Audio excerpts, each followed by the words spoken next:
les secrets pour prier pendant longtemps. Il y a 2 conditions pour que vous priez selon que le Saint-Esprit vous en fait la demande particulièrement. La première chose, vous devez demander la grâce à Dieu de vous permettre de bien prier. Parce que la Bible déclare dans le livre de Jean, 6, verset 44, que nul ne vient à moi s'il n'a pas été attiré par mon Père. La prière, au-delà de tout ce qu'on peut dire, est une activité spirituelle. Et vous ne pouvez pas prier pendant longtemps tant que Dieu ne vous donne pas la grâce réellement. C'est pourquoi il est plus aisé pour vous de rester pendant 2 heures, 3 heures devant votre poste télévision. Mais quand il s'agit d'arriver devant Dieu, vous avez à peine fait 15 minutes que vous perdez l'appétit en quelque sorte. Vous êtes tenté de sortir précipitamment de la présence de Dieu.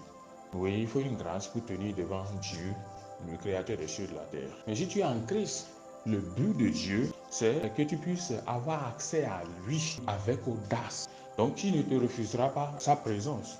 Mais il est bon de lui demander la grâce de prier pendant longtemps, afin de te revêtir de cette grâce. L'un des premiers secrets pour pouvoir prier pendant longtemps, c'est de demander à Dieu la grâce de prier pendant longtemps. Et il y a un verset biblique qui est d'une importance très capitale lorsqu'on veut avoir la grâce.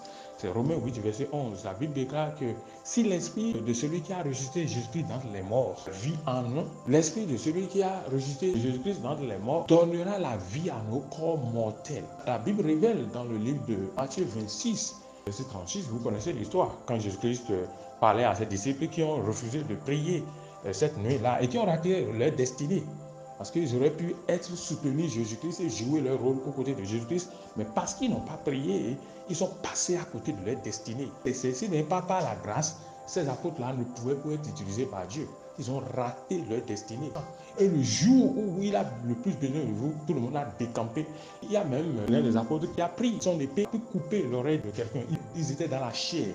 Oui, ceux qui ont marché avec la parole par excellence, avec la deuxième personnalité de l'univers qui est venue se manifester dans la chair, ils n'ont pas pu être en esprit à une occasion où ils en ont le plus besoin. Pourquoi? Parce qu'ils n'ont pas prié. La deuxième chose, c'est d'assujettir votre propre corps. La Bible dit, dans le livre de 1 Corinthiens 9, verset 27, que j'assujettis mon corps, je soumets mon corps, je l'assujettis, afin que je ne sois pas rejeté après avoir prêché pour les autres. Si tu ne sais pas assujettir ton corps de façon générale, et en particulier quand il s'agit de la prière, ton corps va te faire rater de grandes occasions, des occasions dorées. Même ton corps peut t'amener à rater le royaume de Dieu. Donc, l'un des moyens pour pouvoir prier comme il convient, c'est de soumettre votre corps au nom puissant de Jésus-Christ. Seigneur, je prie et je demande que tu donnes la grâce à cet enfant de prier et comme il convient, de prier aussi longtemps que c'est possible au nom puissant de Jésus-Christ.